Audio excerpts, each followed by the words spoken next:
ወዶችዬ የምወዳችሁ እንዴት አላችሁልን? በሌላ በቆንጆዬ ፊልም መተናል። ፊልሙ እንደምትወዱት እርግጠኛ ነኝ። ስለዚህ ላይክ እና ሰብስክራይብ ማድረግ እንዳይረሳ።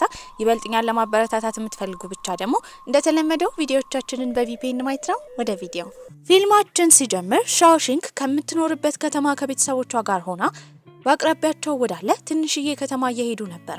ታዲያ ይሄ አዲስ ጉዞ ህይወቷን እንደሚቀይረው እርግጠኛ ነበረች። ቤተሰቦቿም እዛ ከተማ ከደረሱ በኋላ ትንሽዬ ሬስቶራንት ከፍተው ነበረ። ሬስቶራንቱም ኑድል ቤት ነበረ። ሴቶች ወደ ውስጥ ገብተው ሻኦሺንግ ወንድምና አባት ውጪ ወጥተው ፍላየር እየበተኑ ነበረ። በአቅራቢያው የሚኖሩ ሰዎች ያንን ፍላየር እየተቀበሉ በንቀት መሬት ላይ እየበተኑት ነበረ። ነገር ግን እንደ አጋጣሚ ሆኖ አንድ አዲስ ደንበኛ ያገኛሉ። ሴትዮዋም ውስጥ ገብታ እየበላች ነበረ። ታዲያ ኑድሉን ስትበላ ግን ያለው መረቅ ጠረጴዛው ላይ ስለተንጠባጠበ ይሄንን ያየው የሻኦሺንግ ወንድምም ለመጥረግ እየሞከረ ነበረ። ታዲያ ሴትዮዋ በቆሻሻ ፎጣ ውሃ ምግቧ ውስጥ እንደረጨ እየተናገረች ነበረ። እሱም ደረቅ እንደሆነ ቢናገርም ሴትዮዋ ልትሰማው አልፈለገችም ነበረ። በዚህ ጊዜ ስለ ሬስቶራንታቸው መጥፎ ወሬ እንዳይነሳ በማሰብ እናትየው ሌላ ኑድል ሰርታ ለሴትዮዋ ትሰጣታለች። ሴትዮዋ ግን በንቀት ከሰደበቻቸው በኋላ ነበር የወጣችው። ነገር ግን ሴትዮዋ ወደዛ ይዛ የመጣችው ሳይክል ነበረ። ትንሽ ሳይክሉን እንደነዳች ጎማው ይተነፍሳል። ይሄንን ጎማ እንዲተነፍስ ያደረገችው ታናሽ ወንድሟ ላይ ሙቅ ውሃ ስለደፋችበት ለመበቀል ያሰበችው ሻኦሺንግ ነበረች። ታዲያ ግን ወደዚህ ከተማ መምጣታቸው ትልቅ ጥፋት እንደሆነ ልጆቹ በሚናገሩበት ጊዜ እናትየው ለትምህርታቸው ይረዳቸው ዘንድና ስኬታማ እንዲሆኑ ይሄ ከተማ ጥሩ እንደሆነ እየተናገረች ነበረ። ታዲያ እናትየውም ልብሱን እያዘጋጀች ነበረ። አሁን ጥሩ ሁኔታ ላይ እንደሚሆኑ እየተናገረች ነው። እንደ ድንገት ግን ከሻንጣ ውስጥ ያገኘችው ካልሲ ነበረ። ያ ካልሲ የሟች ልጇ የሻኦባይ ነበረ። ስታየውም እየተንቀጠቀጠች ነበረ ካልሲውን ስታነሳ የነበረው። ይህንን ያየችው ሻኦሺንግ ግን ቶሎ ብላ ከእናቷ ትቀበልና ያንን ካልሲ ታቃጥለዋለች። በመቀጠልም ሁሉም ክፍላቸው ውስጥ ከገቡ በኋላ አሁንም የእህቷን የሆነ መጽሐፍ ነበር ያገኘችው። በዚህም ሻኦሺንግ ቶሎ ብላ ለእናትየው ለመደበቅ ወንድሟ እናትየውን በወሬ እንዲይዛ ታዛው ነበረ። እሱም የተቃጠለ እጁን እንድታስታምምለት በመጠየቅ እናትየውን መጽሐፉን ከማየት ሊጠብቃት ችሎ ነበረ። ታዲያ በቀጣይ ጊዜም አንድ ዛፍ ስር በመቀመጥ ሻኦሺንግ ደብዳቤ እየጻፈች ነበረ። የምትጽፈው ለራሷ ነው። ይሄ ከተማ ስኬት እንደሚያመጣላት ድሮ ላይ እሷና ቤተሰቦቿ ያሳለፉት ነገር እንዳለ እንደሚረሳ እያሰበች ነበረ ስትጽፍ የነበረው። በመቀጠልም ቅጠል ከዛፉ በሚወድቅበት ጊዜ ያንን ቅጠል በመያዝ ደብዳቤውን አድርጋ ፖስታ ውስጥ ከታ ነበረ። ያኔ ግን የመጣው ኮስታራ ልጅ ነበረ። ስሙም ሚንግ ሺያንግ ይባላል። በዚህም እሱ ቅጠሉ የሱ እንደሆነ እየተናገረ ነበረ። ታዲያ እሷም ቅጠሉ የተፈጥሮ ስለሆነ በንቀት ሰድባው ጥላ ልትሄድ ስትል ያስቆማታል። በዚህም ማን እንደሆነች እንደሚያውቅ እሷ የሻኦባይ እህት እንደሆነች ነበር የነገራት። ስለ እህቷ እንደታወቀባት ስትሰማ ትደነግጣለች።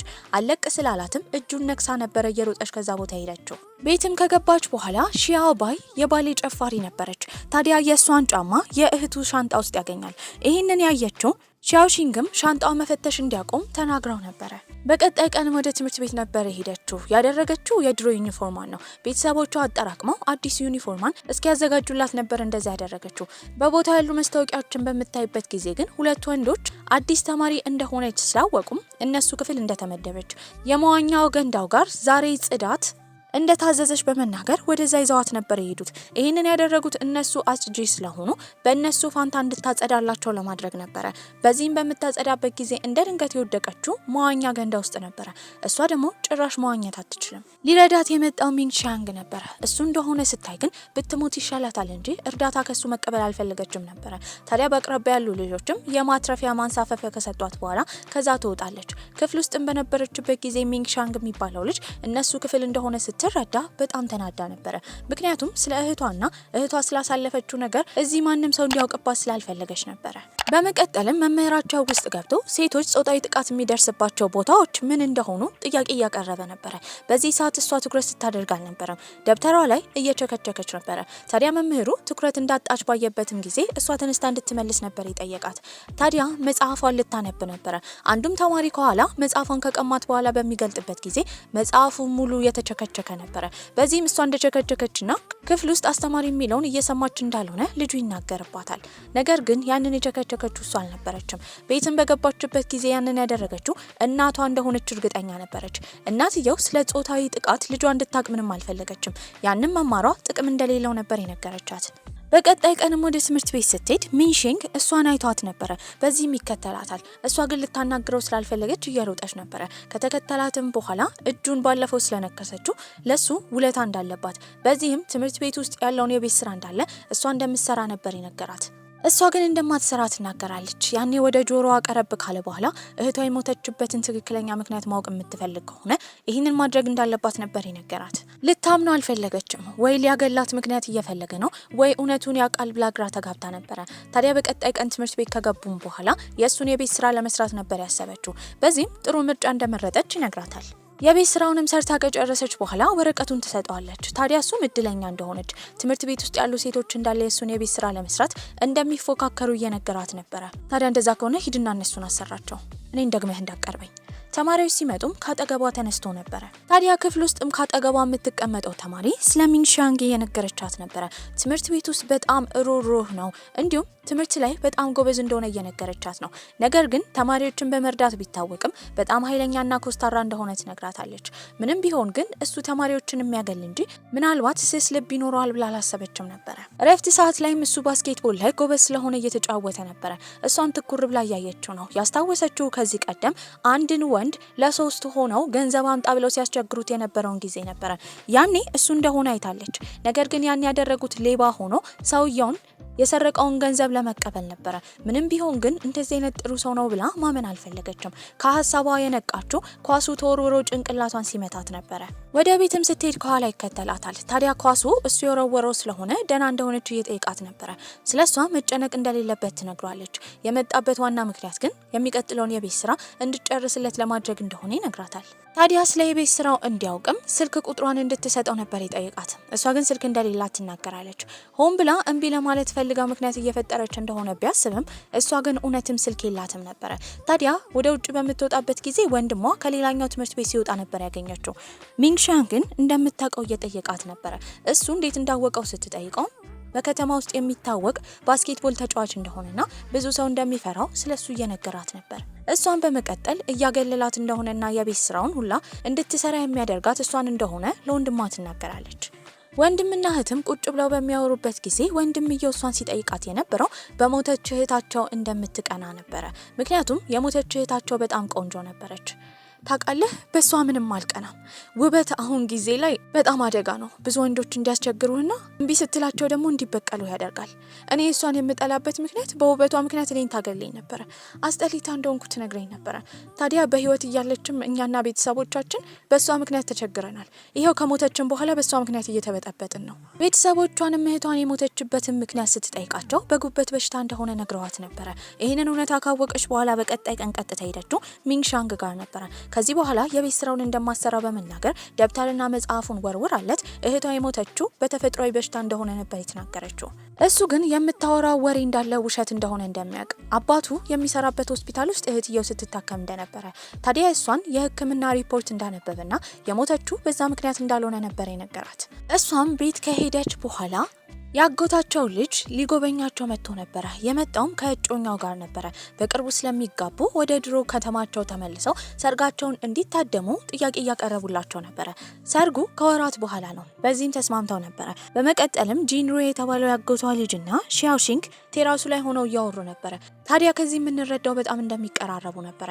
እሱም ትንሽዬ ብር ከሰጣት በኋላ ለእናቷ እንዳትናገር ካልሆነ እንደምትቆጣው ነበር ሲነግራት የነበረው። በቀጣይ ቀንም ትምህርት ቤት ስትሄድ ድጋሚ የእሱን ደብተርና መጽሐፍ ትመልስለታለች። አባቱ ዶክተር ቢሆን ወይም እህቷ የታከመችበት ሆስፒታል ኃላፊ ቢሆን ግድ እንደሌላት፣ እህቷ የሞተችው በተፈጥሯዊ በሽታ እንደሆነ እንዳረጋገጠችና ከዚህ በኋላ አጠገቧ እንዳይደርስ ነበር ያስጠነቀቀችው።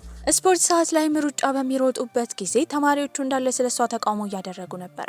እነሱም ወንዶቹ ነበሩ። ምክንያቱም የወራዊ ግዴቷ ስለመጣ ልብሷ ስለተበላሸ ነበረ። በዚህም በመደናገጥ የሄደችው ቀጥታ መጸዳጃ ቤት ነበረ። ሱሪያን እያጠበች ነው። አጠገቧ ሁሌ የምትቀመጠው ጓደኛዋንም ልብስ እንድታበድራት ነበር የጠየቀቻት። በዚህ ሰዓት ግን ልጅቷ የጠየቀቻት አስደንጋጭ ነገር ነበረ።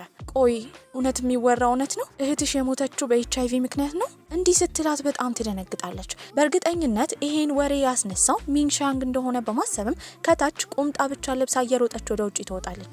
እሱንም መጥፎ ሰው እንደሆነ እህቷ ላይ ወሬ እንዳስወራባት በንዴት ጎትታ እያናገረችው ነበረ።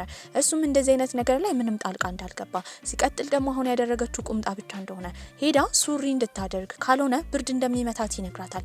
በዚህም ስለሷ እንዳይጨነቅ በማስጠንቀቅ ጥላው ትሄዳለች። በቀጣይ ጊዜ ትምህርት ቤት ስትመጣ ተማሪዎች እንዳለ ስለሷ ነው የሚያወሩት። ያገሏት ነበረ።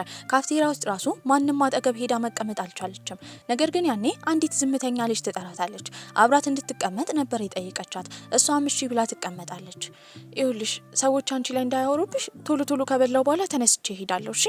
ልጅቷ ግን ችግር እንደሌለው ለሺያሺንግ እየነገረቻት ነበረ። ታዲያ ዛሬ እሷ የምታጸዳበት ቀን ነበረ። እንደተለመደው የሄደችው ወደ ዋኛ ገንዳው ነው። እዛም የመጣው ሚንግሻንግ ነበረ። ታዲያ ወረቀት ይዞ ነበር የመጣው። ያ ማስረጃ እንደሆነ እህቷ የሞተችው በሌላ ምክንያት እንደሆነ እየነገራት ነበረ። በዚህም ማመን አልፈለገችም። ነገር ግን ያንን ወረቀት ከፍታ እውነታውን ለማወቅ ፈልጋ ነበረ። እሱ ግን እንደማይሰጣት የሚሰጣት ውሃ ውስጥ ከገባች እንደሆነ ብቻ በመናገር ወረቀቱን ወደ ውሃው ነበር የወረወረው። መዋኘት ስለማትችል እንደማትገባ እርግጠኛ ነበረ። እሷ ግን አንዴ እንኳን አላመነታችም። ላ ነበር የገባችው። ታዲያ እሱም እንደምትሰምጥ በተረዳበት ጊዜ ሊረዳት ወደ ውስጥ ይገባል። ነገር ግን እሷ እየገፈተረችው ወረቀቱን ለማግኘት እየሞከረች ነበረ። ከዛ ከወጣች በኋላ በጉጉት ወረቀቱን በምትከፍተው ጊዜ ግን ውስጡ ባዶ ነበረ። በዚህም በጣም ይሰለቻታል። ተማሪዎችን የሚያገል መጥፎ ሰው እንደሆነ ከሱ ጥሩ ነገር እንደማትጠብቅ በመናገር ወረቀቱን ወርውራበት ተማሪ ፊት አዋርዳው ነበር የሄደችው። በመቀጠልም የሄደችው በቀጣይ ጊዜ ወደ ሆስፒታል ነበረ። እዛም ዶክተሮቹን ትጠይቃቸው ጀመረ። ታዲያ ስለ እህቷ መረጃ ማወቅ እንደምትፈልግ እየተናገረች ነው። እነሱም ሲነግሯት የነበረው የታካሚን መረጃ መናገር እንደማይችሉ ያ ወንጀል እንደሆነ ነበረ።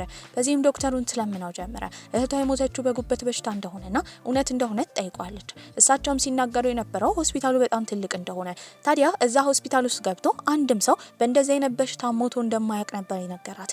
በዚህም የተረዳችው ቤተሰቦቿ እስካሁን ሲዋሹ እንደነበረ ነው። በዚህም ከዛ በምትወጣበት ጊዜ ተገጣጠመችው እንደ ድንገት ከሚንግሻንግ ጋር ነበረ። ታዲያ እንዳመነችው እህቷ የሞተችበትን ምክንያት ማወቅ እንደምትፈልግና ሪፖርቱን እንዲሰጣት እየጠየቀችው ነበረ። እሱ ግን ከዚህ በላይ ግድ እንደማይሰጠው ነበር የነገራት።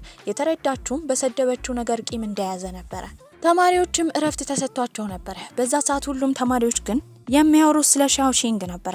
ሚንግሻንግም ጓደኞቹ ጋር በነበረበት ጊዜ ወሬውን ሲያስነሱ የነበሩት ጓደኞቹ እንደሆኑ ማረጋገጥ ችሎ ነበረ። ለሷም እውነታውን ለመናገር ቢያስብም ነገር ግን ስልክ ስለሌላት ሊያገኛት አልቻለም ነበር። ረፍቷ ላይም እሷ ላይብረሪ ነበረች። ያኔ አንድ ልጅ ነበር የመጣው። ልጁ የእህቷ ጓደኛ ነበረ። ታዲያ እሱም ስለ ሺያባይ እንደሚያውቅ፣ ሺያባይ ሁሉንም ወንዶች የምትቀርብና ከሁሉም ወንዶች ጋር የምታድር አይነት ሴት እንደነበረች፣ ነገር ግን ሻኦሺንግ እንደዛ እንዳልሆነች እንደሚያውቅና እሷን መቅረብ እንደሚፈልግ እየተናገረ ነው። ነገር ግን ምንም ቢሆን ስለ እህቷ መጥፎ ወሬ ሲወራ መስማት ስለማፈልግ ተናዳ ጥላው ትሄዳለች።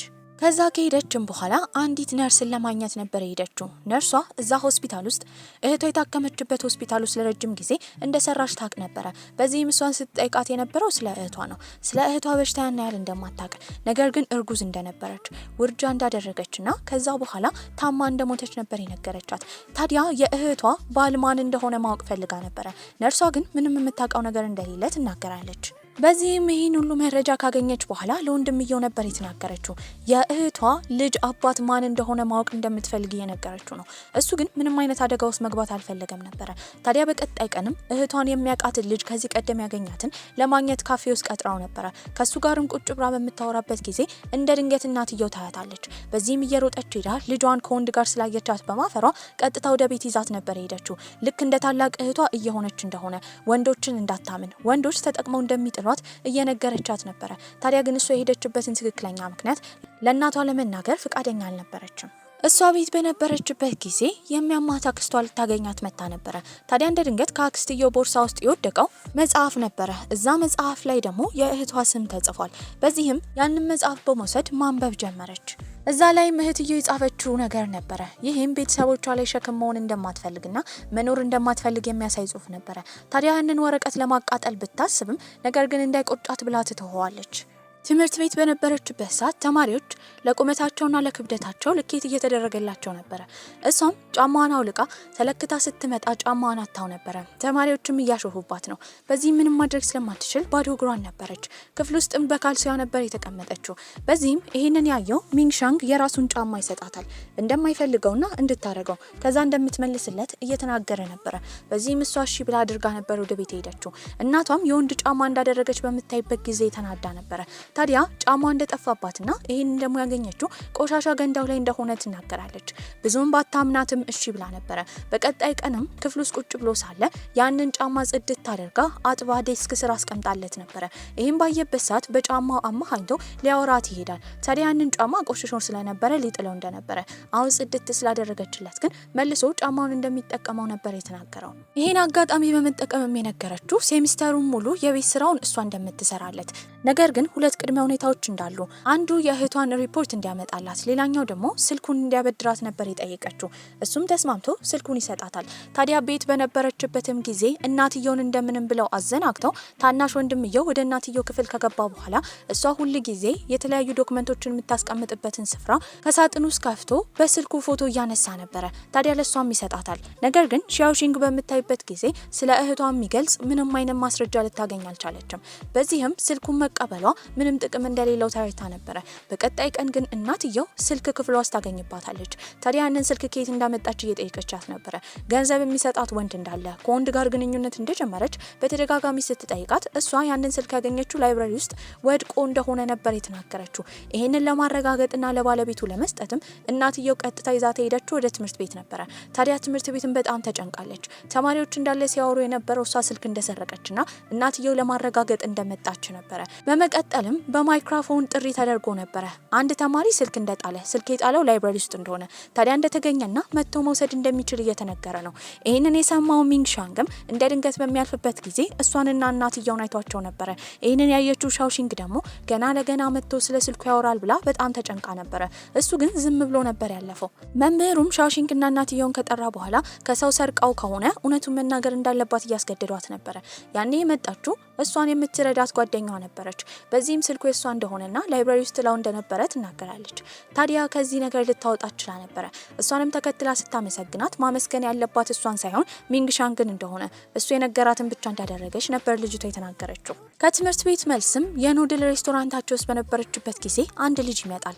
ልጁም ስለ እህቷ የሚያውቀው ነገር ስላለ ሊነግራት የሚፈልገው ነገር እንዳለ ነበር የተናገረው። እሱን ልጅ ለማግኘትም ትሄዳለች። ከሱ ጋርም ቁጭ ብላ በምታወራበት ጊዜ ድሮ ላይ የእህቷ ጓደኛ እንደነበረ ታዲያ ተማሪዎች እንዳለ ከብዙ ወንዶች ጋር ስለምትሆን ስለ እህትየው እንደሚያወሩባት በውበቷ ሁላ እንደሚቀኑ ነገር ግን እሱ ወደ ውጪ ለመማር መሄድ ስለነበረበት እህትየውን ሳይጠብቃት እንደሄደና በመሞቷ እንዳዘነ እየተናገረ ነው። ይህንን ስትሰማ በንዴትና በቁጣ አሁን የመጣው ጸጸቱን ለማራገፍ እንደሆነ ጠይቋለች። እሱ ግን ለዛ እንዳልሆነ የመጣው ሲዲ ሊሰጣት እንደሆነ እህቷ የባሌት ጨፋሪ እንደነበረችና እዛ ሲዲ ላይ ደግሞ እንደተቀረጸች ነበር የተናገረው። ታዲያ ሁለቱ ቆመው በሚያወሩበት ጊዜ ሚንግሻንግና ጓደኞቹ አይተዋት ነበረ ወንድ አይቅረበኝ የምትል ሴት እንደሆነች። አሁን ግን በእድሜ በጣም ከሚበልጣት ልጅ ጋር ቆማ እያወራች እንደሆነ እየተነጋገሩ ነው። ሚንግሻንግም እሷን ባየበት ጊዜ ከወንድ ጋር ስላያት ብቻ በጣም ቀንቶ ነበር። የእህቷንም ሲዲ በምትከፍትበት ጊዜ የተለያዩ ፎቶዎች ነበሩ። ከአንዲት ከልብ ጓደኛዋ ጋር የተነሳችው ፎቶ እንዳለ ስትረዳም መምህርን በማስፈቀድ ሆስፒታል ሊሄድ ብላ ከዛ ትወጣለች። የወጣችበት ምክንያት ግን የእህቷን ጓደኛ ለማግኘት ነበረ። በዚህም ከልጅቷ ጋር ቁጭ ብለው በሚያወሩበት ጊዜ ልጅቷ ስለ እህቷ ሁሉን ነገር እንደምታውቅ እየነገረቻት ነው። ታዲያ የጠየቀቻትም የእህቷን ልጅ አባት እንድታገኝ ነበረ። ልጅቷም ስትናገር የነበረው ሺያኦባይ ድሮ ላይ ከበጣም ብዙ ወንዶች ጋር ስትሆን እንደነበረ ብዙዎቹ ወንጀለኞችና ማፊያዎች እንደሆኑ ከየትኛው እንዳረገዘች እንደማይታወቅ ነገር ግን የሆነ ጊዜ ላይ በጣም የተረጋጋ የጸጉር ባለሙያ አግኝታ እንደነበረ እሱን እንደ ፍቅረኛ ይዛው ሳለ ግን ከዚህ ቀደም የያዘችው አደገኛ ወንበዴ የሆነ ፍቅረኛዋ ልጁን ደብድቦት እንደነበረና ከሱ ጋር እንዳራራቃት ነበር የነገረቻት። በሳይክሏ አማካኝነት ወደ ቤት እየሄደች እያለ ግን ሳይክሏ እምቢ ይላታል። በዚህም ልትጠግነው ስትሞክር አልሰራ ብሏት ነበረ። ያኔ ሊረዳት የመጣው ሚንግሻንግ ነው። እሱም ከረዳት በኋላ በእግሩ መሄድ ስለማይፈልግ በሳይክሉ እንድትሸኘው ነበር ይጠየቃት። እሺ ብላ ከኋላ ታረጋዋለች። ነገር ግን እሱ ከፊት መሆን እንዳለበት በመናገር ይዟት ሄዶ ነበረ። በቀጣይ ጊዜም ከትምህርት ቤት በወጣችበት ጊዜ እህቷን ሲያስቸግራት የነበረው ወንበዴ እሷ ጋር ነበር የመጣው። ታዲያ የሺያኦባይ እህት ከሆነች መክፈል ያለባት ውለታ እንዳለ እየተናገረ ነው። በስፍራው ተማሪዎች ስለነበሩ ተማሪዎች እንዳያወሩባት ለማድረግም ሌላ ቦታ ሄደው እንዲያወሩ ነበር የጠየቀችው። ወደ ካፌም ከገቡ በኋላ እዛ የነበሩ ተማሪዎች ራሱ ሰውየውን ሲያዩት በፍርሃት ተነስተው ወጥተው ነበረ። ሲነግራት የነበረው ፍቅረኛው መሆን እንዳለባት ነበረ። እሷም እምቢ ብላ ተነስታ ልትሄድ ስትል ግን በቀላሉ መሄድ እንደማትችል በመናገር እጆቿን ይዞ ይቀርባት ጀመረ። ያኔ የሰማው ግን የፖሊስ መኪና ድምጽ ነበረ። ወደ ውጪ በወጣበት ጊዜ በጣም የምትቀርባት የትምህርት ቤት የምታዝንላት ጓደኛዋ እየሮጠች ከዛ ይዛት ትሄዳለች። ያደረገችላትም ነገር አመስግናት ነበረ። በቀጣይ ጊዜ አመሻሽ ላይ ግን ያ ሰውዬ የሄደው እናትየው ጋር ነበረ። ሬስቶራንቱን በሰዎቹ ከቧል። በዚህም ሲናገር የነበረው የመጀመሪያ ልጇ እሱን ስለከዳችው አሁን ሁለተኛ ልጇ ውለታውን እንደምትከፍልና እሷ ፍቅረኛው እንደምትሆን እየተናገረ ነበረ። ታዲያ ይህንን ያላወቀችው በቀጣይ ቀን ሻኦሺንግም ወደ ትምህርት ቤት ስትሄድ አበባና ደብዳቤ ሰውየው አስቀምጦላት ነበረ። ከትምህርት ቤት ስትወጣም ያ ሰውዬ እንዳያገኛት ብላ እየሮጠች ነበረ ስትሄድ የነበረው። ሚንግሻንግም ውጪ ስለነበረ አይቷት ነበር። የእሱ ጓደኞችም እሷን ስለሚከታተላት ሰውዬ ሲያወሩ በሰማበት ጊዜ እንደፈራች በመረዳት ከኋላ ይከተላታል።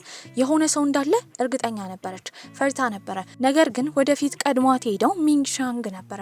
በዚህም እሷን ቤት ሸኝቷት ነበር ወደ ቤቱ ሄደው። ታዲያ ስለዛ ሰውዬ ግን ቤተሰቦቿ እውነቱን መናገር እንዳለባቸው ስለተረዳች በቀጣይ ጊዜ ሄደች ወደ ሬስቶራንት ነበረ። ሬስቶራንትም ያ ሰውዬ ቁጭ ብሎ እየተመገበ ነው። ልጃቸው ፍቅረኛው እስከሆነች ድረስ እንደፈለገ መብላት እንደሚችል ይናገራል። በዚህ ነገር የተናደደችው ሻኦሺንግ ግን ነገሩን በሰማች ጊዜ ውሃ ነበረ ላዩ ላይ ደፋችበት። ቤተሰቦቿ ባደረገችው ነገር ደንግጠው ነበረ። ወዲያው የፖሊስ መኪና ድምጽ ሲሰማ ነበረ ሰውየው ዝም ብሎ የሄደው። ነገር ግን እንደሚያስከፍላት አስጠንቅቋት ነበረ። ቤተሰቦቿም ለምን እንደዚህ እንዳደረገች ሲጠይቋትም እነሱ ዝም በማለት ታቸው እንደሆነ ታዲያ የመጀመሪያ ልጃቸው እስክትሞት ድረስ ዝም ብለው እንደጠበቁ አሁንም እሷ ጉዳት እስኪደርስባት ዝም ብለው እየጠበቁ እንደሆነ ነበር የነገረቻቸው። ሁሉም ነገር ሰልችቷት እየሮጠች ነበር የሄደችው። በቀጣይ ቀንም ክፍል ውስጥ በነበረችበት ጊዜ ተማሪዎች ሲያወሩ የነበረው ፍቅረኛዋ ውጪ ቆሞ እየበጠበጠ እንደሆነ ነበረ። በዚህም ስለት ይዛ ነበር የሄደችው። ልትወጋው ዝግጁ ነበረች። ልክ ስለቱን አውጥታ ግን ልትወጋው ስትል የመጣው ሚንግሻንግ ነበረ። እሱም ስለቱን በእጁ ነበር የያዘው። ታዲያ እጁ ተቆርጦ እየደማ ነበረ። ችግር ውስጥ እንድትገባ አልፈለገም። የተፈጠረውን ነገር የሰሙት የትምህርት ቤቱ ዳይሬክተር እሷንና እናቷን ከጠሩ በኋላ ከትምህርት ቤት ልትባረር እንደሆነ አንድ ተማሪ ላይ በስለት ጉዳት እንዳደረሰች እየተናገሩ ነው። ሚንግሻንግ ግን እሷ ምንም እንዳላጠፋች ታዲያ ራሱ ስለቱን እንደያዘና እሷ ያደረገችው ራሷን መጠበቅ ብቻ እንደሆነ ይናገራል። እሱ እውነታውን ስለተናገረላት ብቻ እንደማትባረር ነበር የተናገረው። ያ ሰውዬ እሷን ማግኘት ቢያቆምም ትምህርት ቤት ውስጥ ግን ተማሪዎች በጣም ያገሏት ነበረ። ሚንግሻንግም ለረጅም ጊዜ አላገኛትም ነበረ። ስለናፈቀችው ከሷ ቤተሰቦች እንደተለመደው ምግብ አዞ ነበረ። ታዲያ ሁል ጊዜ የሚያዝ ደንበኛቸው ስለሆነ በአሁኑ ስጦታ መሰጠት ስላለበት እሱን ሰውዬ ለማግኘት አስባ ሻኦሺንግ ነበረች ራሷ ምግቡን ለማድረስ ሄደችው። ታዲያ በሩን ስታንኳኳ ድምጿን ሲሰማ እሷ እንደሆነች በሚያውቅበት ጊዜ አፍሮ እጁን ብቻ ሰጥቶ ገንዘቡን ከሰጣት በኋላ ምግቡን እንድታመጣ ነግሯት ነበረ። እሷ ግን ደንበኛቸው ስለሆነ ስጦታ ልትሰጠው እንደምትፈልግ በመናገር በሩን በመታገል ወደ ውስጥ ነበር የገባችው። ታዲያ ቤቱ ዝርክርክ ብሎ ነበረ። እሱ እንደሆነ ስታቅም በጣም ተገርማለች። እንደዚህ አይነት ጎበዝ ተማሪ እንዲህ አይነት ቤት ውስጥ እንደሚኖር ተማሪዎች ቢያውቁ እንደሚያሾፉበት እየነገረችው ነበረ። እሱም እጁን በስለት ስለቆረጠችው ብቻ ማጽዳት እንዳቃተው ይናገራል። ታዲያ ውለታውን ለመመለስ ክፍሉንም ታጸዳለታለች። እያጸዳች እያለ ግን የእሱን እናት ፎቶ አግኝታ ነበረ። ፎቶውን እንደያዘች ሲረዳም ሚንግሻንግ በጩኸት እንድትወጣ ነበር ይነገራት። ተናዳም ትወጣለች። በቀጣይ ቀንም ትምህርት ቤት ሲያገኛት ግን በፈገግታ ሊያወራት ቀርቧት ነበረ። እሷ ግን በትላንትናው ነገር ስለተናደደች ጥላው ነበር የሄደችው። ይቅርታ ለመጠየቅ ስፖርት ሰዓት ላይ ቢከተላትም ልታናግረው አልፈለገችም ነበረ። ቤትም በነበረችበት ጊዜ እናቷ እሷ ጋር ትመጣለች። መሄድ ያለባቸው ቦታ እንዳለ ነበር የነገረቻት። ወደ ባቡር ጣቢያው ስትወስዳትም የት ልትወስዳት እንደሆነ ትጠይቃታለች። ታዲያ ሻኦሺንግ ስለሆነ ስሟ፣ የድሮ እህቷ ደግሞ ስሟ ሺያኦባይ ስለሆነ ስማቸው ስለሚመሳሰል ተማሪዎች እያገልሏት እንደሆነ አሁን ስሟ መቀየር እንዳለበት ነበር የነገረቻት። በዚህ ነገር ግን ሻኦሺንግ አልተስማማችም። ወደ ከተማው እንዲሄዱ እናትየው ትጎትታት ጀመረ። እሷ ደግሞ እየጮኸች ልቀቂኝ እያለች ነበረ። በቦታው ሰዎች ይሰበሰባሉ። ታዲያ ሴትዮዋ እያገተቻት እንደሆነ ነበር ያሳቡት። ፖሊሶች ሲመጡ ሻኦሺንግ እናቴን አሳትል እየሮጠች ከዛ ቦታ አምልጣ ነበረ። ቤትም እናቷን ስታገኛት እናትየው ጥላት ስለሄደች ተናዳባት ነበር። አባትየውም ሁለቱ እንዳይጣሉ ለማረጋጋት ሞክሮ ነበረ። ታዲያ የጁሪ ሰርግም ደርሷል። በዚህ እሱን ለመታደም ወዳለበት ከተማ ሄደው ነበረ። ጂንሩዌ ትክክለኛ የዛ ቤተሰብ ልጅ ባይሆንም ያሳደገችው ሴትዮ ወንድ ልጅ መውለድ ስላቃታት ነበረ እሱን ከማደጎ ወስዳ ያሳደገችው። በዚህም ግን ልክ እንደ ቤተሰብ የሚወዱትና የሚንከባከቡት ነበረ። ውጪ ትምህርቱን ተምሮ ጨርሶ አሁን ስኬት ላይ ደረሰ ነው። ታዲያ ከሻኦሺንግ ጋር የሚቀራረቡ ነበረ። እቃም ለመግዛት ወደ ከተማ አንድ ላይ ሄዳሉ። ስለ እህትየውም ስትጠይቀው ሻኦባይ በጣም ይቀርባት እንደነበረ፣ ታዲያ በልጅነቷ እሷ የመጀመሪያ ሴት ስለሆነች ቤተሰቦቿ ደግሞ ወንድ መውለድ ፈልገው እንደነበረ፣ በመቀጠልም ግን ሻኦሺንግ ስትወለድ ቤተሰቦቿ ከሻኦባይ ትኩረት እንደነሷት ሁሌ እንደምትከፋ ነገር ግን ጂንሩዌ አጠገቧ እንደነበረና ሲያጽናናት እንደነበረ ስለሞተች ግን እንዳዘነ እየተናገረ ነበር። የአክስትየውንም ደብዳቤ ታነብ ጀመረ። ታዲያ እዛ ላይም ታሪኩ የተጻፈው ስለ ሻኦባይ ነበረ። በምታነብበት ጊዜ የተረዳችው ነገር ያስደነግጣታል። ሻኦሺንግና ጂንሩዌ ግንኙነት ጀምረው ነበረ። ታዲያ ሻኦባይም አርግዛ የነበረው ልጅ የሱ ነበረ። ይባስ ብሎም እንድታስወርድ ብቻዋን የተዋት ልጅ እሱ ነበረ። ታዲያ ጂንሩዌንም ስታየው በጣም ጥሩ ልጅ ቢመስልም ውስጡ ግን በጣም መጥፎ እንደሆነ ነበር የተረዳችው። አሁን እሱ በስኬት ሊያገባ ነው። እህቷ ግን ሞታ ቀርታ እስካሁን እየተሰደበች ነበረ። በዚህም ሰርጉን ለማበላሸት ታስባለች። አንድ ላይ እንደ ቤተሰብ ምግብ በሚመገቡበት ጊዜ ስለ ጂንሩዌ መጥፎ ነገር ስታወራ የሷ ቤተሰቦች ተቆጥተዋት ነበረ። እህቷና ጂንሩዌ ግንኙነት እንዳላቸው ለማጣራት ነበር ያሰበችው። በዚህም ቤቱን በምትፈትሽበት ጊዜ የሁለቱ ፎቶ ያለበት የባሌ ዳንስ የምትጨፍር ትንሽ ያሻንጉሊት ነበር ያገኘችው። እሱንም ቀጥታ እሱ ክፍል አልጋ ላይ ታስቀምጧለች። እንዳየውም ደንግጦ ነበረ። የሁለቱን ፎቶ በመቀዳደድም ምንም መረጃ እንደሌላትና እህትየውን በመጉዳቱ ጥፋተኛ እንደሆነ እየተናገረ ነበረ። ያ ግን መረጃዋ ብቻ እንዳልሆነ ትናገራለች። ያገኘችውንም እህቷ የጻፈችውን ደብዳቤ ቀጥታ ለጓደኛዋ በመላክ ብዙ አትማ እንድትሰጣት ነበር ያደረገችው። ጓደኛዋን በተባለችው መሰረት አሳትማ ታመጣላታለች። ነገር ግን ታሪኩን እንዳነበበች ሰዎች ካወቁ መጥፎ ስለሚሆን እንድታቆም ብትነግራትም የእህቷን ገዳይ ለመበቀል ተዘጋጅታ ነበረ። ታዲያ በቀጣይ ጊዜ ለታዳሚዎች እንዳለ ከረሜላ የሚሰጣቸው ሳጥን ውስጥ ያንን ያተመችውን ወረቀት አንድ በአንድ ትከት ጀመረ። በመቀጠልም ሙሽሪትን ለማናገር ነበር የሄደችው። ሙሽሪትም ጂንሩዌን ያገኘችበትን ምክንያት እንዴት እንደምትወደው እየተናገረች ነው። ነገር ግን ስለሱ መጥፎነት ልትናገር ስትል እናቷ ስለመጣች አልቻለችም ነበረ። ታዲያ እዛ ያሉ ታዳሚዎች እንዳለ ለሰርጉ በጣም ደስተኛ ሆነው ነበረ። በዚህም የሰው ደስታ ማበላሸት ስላልፈለገች ጣፋጮቹን እንዳለ ሰብስባ ወረቀቱን ለማውጣት አስባ ነበረ። ነገር ግን ወደ ውጪ ስትወጣ ታዳሚዎቹ ወሬ እያወሩ ነበረ። የሻኦባይ ቤተሰቦች እዚህ ድረስ እንደመጡ፣ በኤድስ እንደሞተች፣ እንደማያፍሩ፣ መጥፎ ሴት ልጅ እንደነበረቻቸውና ወራዶች እንደሆኑ ስለነሱ አንድ ባንድ ስድብ እየደረደሩ እያወሩ ነበረ። ይሄ ነገር ነበረ ወረቀቱን ከማውጣት የገደባት። በዚህም ጣፋጩን አንድ ባንድ ለሰዎቹ ታድላለች። ሁሉም ወረቀቱን ከፍተው በሚያነቡበት ጊዜ ጂንሩዌ መጥፎ እንደሆነ ተረድተው ነበረ። ሙሽሪት ራሱ በንዴት ጥላ ትሄዳለች። ታዲያ የጂንሩዌ አሳዳጊ እናትም ይህንን ነገር ያደረገችው ሻኦሺንግ እንደሆነ ስታቅ እንደ እብድ አድርጓት ነበረ።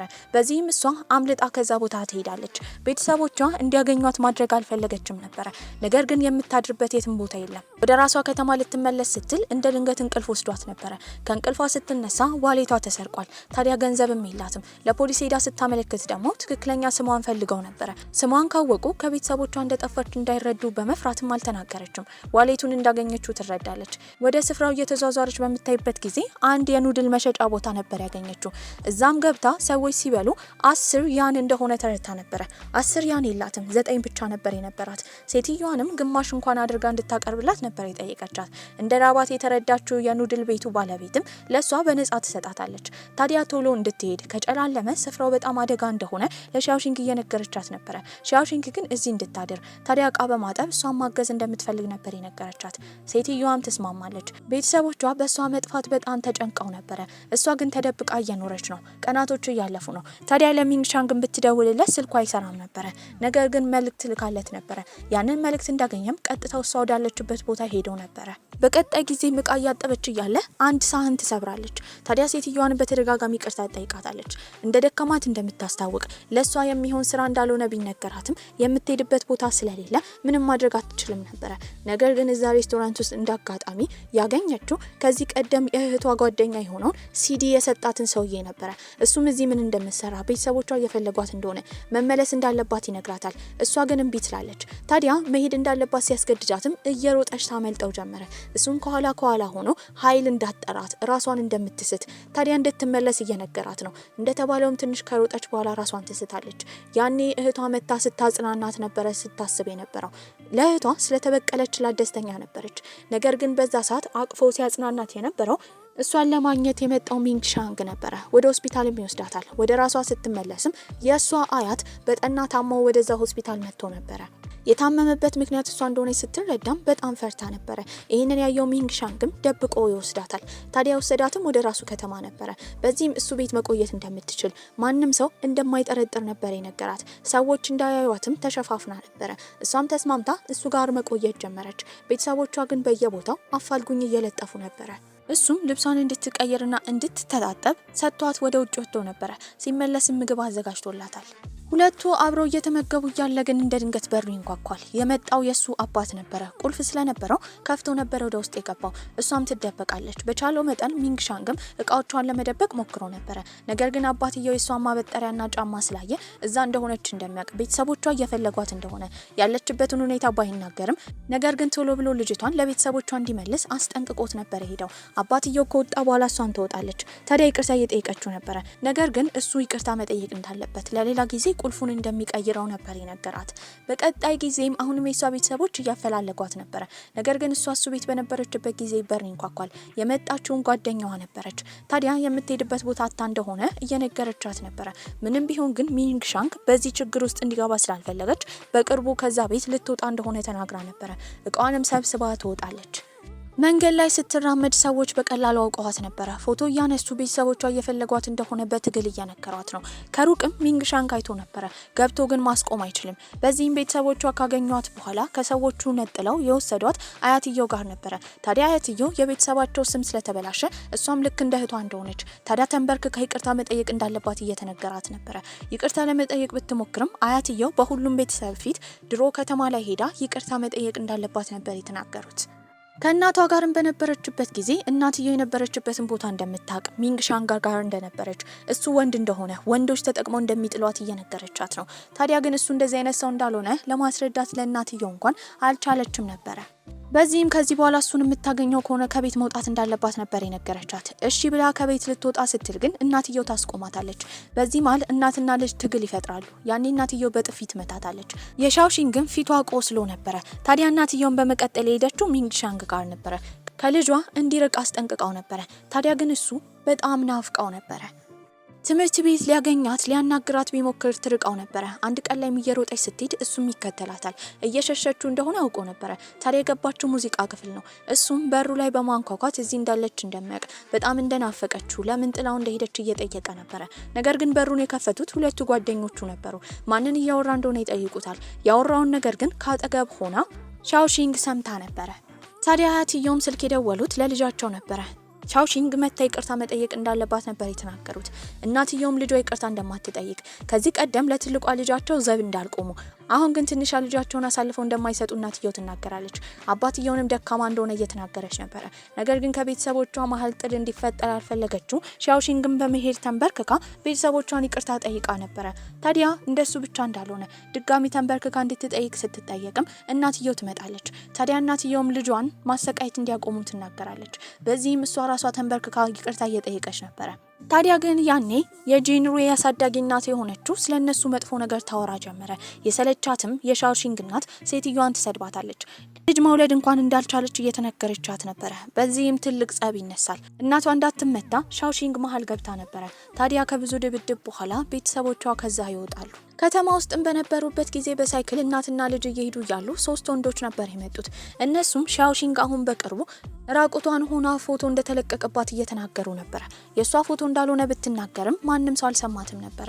በመቀጠልም በዛ ቦታ ሲያልፍ የነበረው ሚንግ ሻንግ ለማዳን እንኳን እሷን መሀል አልገባም። ይህንን ያደረገበት ምክንያት እናትየው ስላስጠነቀቀችው ነበረ። ታዲያ ግን የሱ ጓደኞች ሻውሺንግ ስለተለቀቀባት ፎቶ ሲያወሩ በሰማበት ጊዜ ፎቶን ሲያየው ፌክ እንደሆነ ያስታውቅ ነበረ። በዚህም ወንዶቹን ለመደባደብ ቀጥታ ይሄዳል። በተደባደበበትም ጊዜ እሱና ጓደኞቹ ተደብድበው ነበረ። ቀናቶች እያለፉ ነው። አሁን በመካከላቸው ትልቅ መራራት ተፈጥሮ ነበረ። ነገር ግን ምንም ቢሆን ሻውሺንግ እህቷ ከዚህ ቀደም የባሌ ጨፋሪ ስለሆነች ትኩረት ያደረገችው ባሌ ጭፈራ ላይ ነበረ። ታዲያ እሱ ደግሞ በበኩሉ ባስኬትቦል ላይ ትኩረት አድርጎ ነበረ። አንድ ቀን ላይም የትምህርት ቤታቸው መምህር ርዕሰ መምህሩ እየተቆጣው ነበረ። በዚህም ተማሪዎች ከበው ስለ መምህሩ እያሾፉ ነው። ይሄንን ያየችው ሻውሺንግ ግን እንዲያቆሙ መምህራቸው ጥሩ እንደሆነ ትናገራለች። በዚህም ጥፋት እንደሰሩ የተረዱ ተማሪዎች ይቅርታ ይጠይቃሉ። መምህሩም ሲመጣ ላደረጉት ነገር ይቅርታ ጠይቃውት ነበረ። እሱም በጣም ደስ ይለዋል። በቀጣይ ጊዜም ቤት በነበረችበት ጊዜ ወንድምየው እቃ እየፈለገ ነበረ። የሚፈልገውም የዘፈን ማጫወቻውን ነበረ። እንደ ድንገት ግን አንድ ወረቀት ያገኛሉ። ወረቀቱ ላይም እህቷ ሻያባይ ውርጃ ካደረገች በኋላ ከባድ ሁኔታ ውስጥ እንደነበረች፣ ነገር ግን ከዛ በኋላ አገግማ እንደነበረ ነበር የተረዱት። በዚህም የሞተችበትን ምክንያት ለማወቅ ፈልጋለች። ወንድሟ እንድታቆም ቢነግራትም እሷ ግን መጨረሻውን ሳታውቅ እንደማታርፍ ነበር ያሰበችው። ትምህርት ቤት ውስጥም የባሌት ጭፈራ ነበረ። ነገር ግን አንዷ ስለቀረች እሷን እንድትተካ የተጠየቀችው ሺያኦሺንግ ነበረች። እሷን ብንቢ ትላለች። ነገር ግን ከትንሽ ቆይታ በኋላ ተስማምታ ነበረ። ስትጨፍርም ተማሪዎች በግርምት እያዩት ነው። አብሶ ሚንግሻንግ ባያት ቁጥር እንደሚወዳት ነበር የተረዳው። እንደ አጋጣሚ ሆኖ የእሷ እናትና ወንድም በዛ ሲያልፉ እሷን የምትመስል የምትጨፍር ሴት እናትየው ስታይ ለማየት ቀርባ ነበረ። በዚህም እናትየው እንዳታያት ግን እየሮጠ ከዛ ቦታ የወሰዳት ሚንግሻንግ ነበረ። ታዲያ አመሻሽ ላይም እሱ ሊሰናበታት ፈልጎ ነበረ። ከሁለት ቀን በኋላ ወደ ውጭ ሀገር ለመማር እንደሚሄድ ይነግራታል። ከመሄዱ በፊት ግን የምትለው ነገር እንዳለ ነበር የጠየቃት። ታዲያ ግን እሷ ብትወደውም አፍ አውጥታ መናገር ስላልቻለች ምንም እንደሌለና መልካም እድል ነበር ያለችው። በዚህ ነገር ግን ልቡ ተሰብሮ ነበረ። ቤትም በነበረችበት ጊዜ እናቷ የድባቴ በሽታ መድኃኒት እንደምትውጥ ነበር የተረዳችው። አባትየውንም ስትጠይቀው ልጇ ከሞተች በኋላ እናትየው እንዲህ እንደሆነች እነሱን ላለማስጨነቅ እንዳልተናገሩ ነበር ያሳወቃት። ታዲያ በቀጣይ ጊዜም ለበጎ አድራጎት ስራ የሄደችው ወደ አንድ ሆስፒታል ነበረ። እዛ ሆስፒታልም በኤችአይቪ የሚሞቱ ሰዎች ስላሉ ግንዛቤ ለመፍጠር ነበረ የሚሰሩት። እዛ የምትሰራ አንድ ሴትዮም እሷም እዛ የምትሰራ አንዲት ሴትዮ ልክ እንዳየቻት እንዳወቀቻት ታላቅ እህቷ እዚህ በበጎ አድራጎት ስራ ስትሰራ እንደነበረ ትነግራታለች።